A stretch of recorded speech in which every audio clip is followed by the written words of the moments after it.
오늘의 말씀은 열왕기상 2장 1절에서 12절까지입니다. 4절까지만 읽겠습니다. 다윗이 죽을 날이 임박함에 그의 아들 솔로몬에게 명령하여 이르되 내가 이제 세상 모든 사람이 가는 길로 가게 되었노니 너는 힘써 대장부가 되고 내 하나님 여호와의 명령을 지켜 그 길로 행하여 그 법률과 계명과 율례와 증거를 모세의 율법에 기록된 대로 지키라. 그리하면 내가 무엇을 하든지 어디로 가든지 형통할지라. 여호와께서 내 일에 대하여 말씀하시기를 만일 내 자손들이 그들의 길을 삼가 마음을 다하고 성품을 다하여 진실이 내 앞에서 행하면 이스라엘 왕 위에 오를 사람이 내게서 끊어지지 아니하리라 하신 말씀을 확실히 이루게 하시리라. 여러분, 오늘 본문을 보면 다윗이 이제 노쇠하여 죽을 날이 임박했습니다. 그리고 그 다윗은 이제 자신의 왕위를 이어받게 된 솔로몬에게 유언의 말을 전하는데요. 여러분, 이 유언이라는 것은 일반적으로 정말 중요한 말을 하게 됩니다. 자신의 인생에서 가장 중요한 말들을 남기는 거죠.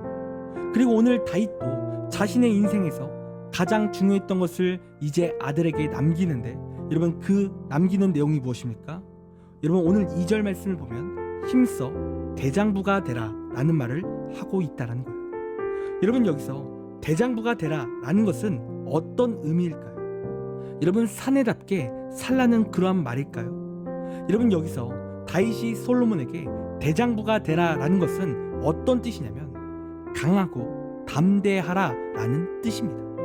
여러분, 여기서 힘써 대장부가 되라 라고 할 때 여러분, 영어 성경의 번역을 보면 be strong으로 적혀 있습니다. 즉 강하고 담대하라는 뜻인 거죠. 그리고 이 강하고 담대하라는 것은 과거 모세가 이제 죽을 때가 되고 그 다음 리더였던 여호수아에게 자신의 자리를 승계하며 함께 말했던 말과 같은 말인 겁니다. 여러분, 모세라는 사람은요 이스라엘 역사상 위대한 지도자였습니다. 그리고 이 모세도 이제 자신의 자리를 넘겨줘야 되는 거예요. 그런데 이러한 위대한 지도자 다음으로 여러분, 리더가 된다라고 할 때 여러분, 부담감이 생길 수 있는 상황인 겁니다. 여러분, 부담감이 생길 수 있는 겁니다. 여러분, 부담감이 생길 수 있는 거예요. 그런데 이러한 위대한 지도자 다음으로 여러분, 리더가 된다라고 할 때 여러분, 그것은 부담스러운 거예요. 모세 다음이라는 그 부담이 있는 거죠. 그래서 그 당시에 여호수아는 두려워 떨었습니다. 그리고 그때 모세가 여호수아에게 했던 말이 바로 강하고 담대하라 라는 말인 거죠. 그리고 여호수아서 말씀에서도 여러분, 하나님께서는 이 여호수아에게 강하고 담대하라 라는 말씀을 주셨습니다. 여러분, 마찬가지로 오늘 다윗이 어떤 왕입니까? 나라를 안정시키며 위대한 업적을 세운 왕입니다. 모세가 업적이 있듯이 여러분, 이 다윗도 큰 업적이 있는 왕인 거예요. 그런데 이 다윗을 이어서 그 다음이 왕이 된다는 것도 여러분, 부담일 거예요. 그리고 이 솔로몬 같은 경우에는 여러분, 어제 본문을 통해서 우리가 알 수 있듯이 그를 반대하는 세력도 있습니다. 그래서 지금 다윗은 이러한 솔로몬에게 강하고 담대하라 라는 말을 지금 하고 있는 거죠. 여러분, 그리고 이 강하고 담대하라 라는 말은요, 구체적으로 볼 때 여러분, 어떤 뜻이냐면 하나님을 의지하라 라는 뜻인 겁니다. 여러분, 사람이 그냥 강하고 담대하라 라고 할 때 여러분, 사람은요 절대로 혼자 강하고 담대할 수가 없습니다. 그러니까 지금 다윗이 아들 솔로몬에게 말하는 바는 무엇이냐면 하나님의 놀라운 능력을 경험하라는 거예요. 여러분, 다윗의 인생을 보세요. 그는요 숱한 위기가 있었지만 여러분, 그가 망하지 않았던 이유가 뭡니까? 더 구체적으로 말해 여러분, 다윗이 강하고 담대할 수 있었던 이유가 뭐예요? 여러분, 하나님이 그의 인생을 지키셨기 때문에 그래요. 사울이 죽이려고 해도, 또 아들 압살롬이 반란을 일으켜 도망을 칠 때도 여러분, 그가 강하고 담대할 수 있었던 이유는 그를 세밀하게 지켜주시는 하나님의 은혜가 있었기 때문인 겁니다. 여러분, 그래서 이 강하고 담대하라 라는 것은요 하나님의 능력을 기대하라 라는 뜻인 거예요. 전지전능하신 하나님께서 일하실 것을 기대하라는 거죠. 여러분, 여호수아도 마찬가지였습니다. 여러분, 여호수아는요 이제 가나안 땅을 정벌해야 하는데 여러분 그게 쉽습니까?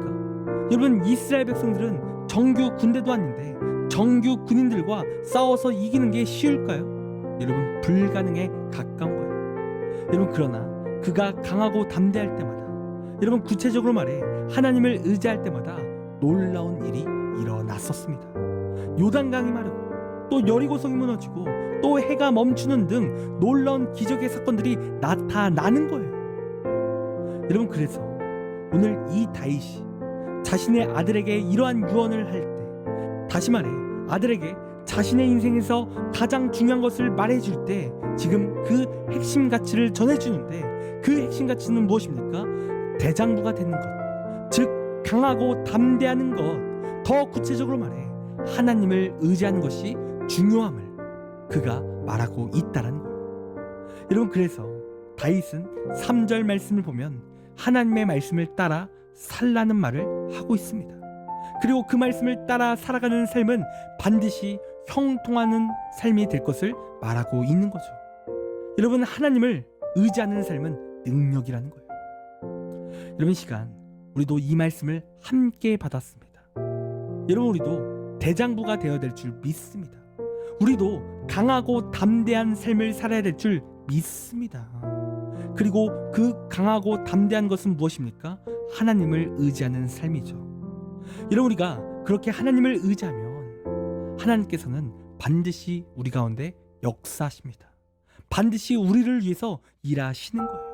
홍해가 갈라졌던 것처럼, 그리고 저 여리고성이 무너져 내린 것처럼 하나님께서 우리의 삶에 섭리하셔서 놀라운 일을 우리 가운데 행하시는 겁니다. 여러분, 그렇기에 하나님을 의지함으로 강하고 담대함을 붙잡는 우리의 귀한 삶이 되기를 간절히 원합니다. 기도하겠습니다. 하나님, 우리의 삶 가운데 우리가 진짜 대장부가 되길 원합니다. 강하고 담대하기를 원합니다. 그리고 우리가 그 강하고 담대하기 위해서 언제나 하나님을 의지하길 원합니다. 언제나 하나님의 말씀을 붙들며 살아가길 원합니다. 하나님, 은혜 주셔서 하나님을 붙들고 하나님을 의지하며 살아갈 수 있도록 인도하여 주시옵소서. 그리고 그렇게 하나님을 의지할 때 놀라운 능력들이, 기적들이 우리의 삶 가운데 나타날 수 있도록 함께하여 주시옵소서. 하나님, 감사합니다. 사랑이 많으신 예수님의 이름으로 기도드립니다. 아멘. 시간 우리 함께 1분 동안 말씀을 생각하며 함께 시간 기도하기 원합니다. 기도하겠습니다.